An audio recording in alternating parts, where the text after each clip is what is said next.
Welcome to Webstar Plus. In this video, I will show you how to disable background apps on Android. I have also created a similar video on this topic, but in this video, methods are different. So to do that, open Settings, search Battery. Go to Battery section of your mobile. In my device, it is under Battery and Device Care. So from Battery, do two things. Number one, turn on power saving mode.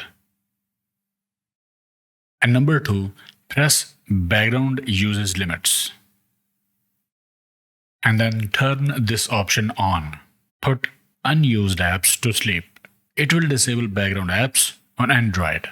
Okay, I hope it helped. Like, share, subscribe, and I will see you in the next one.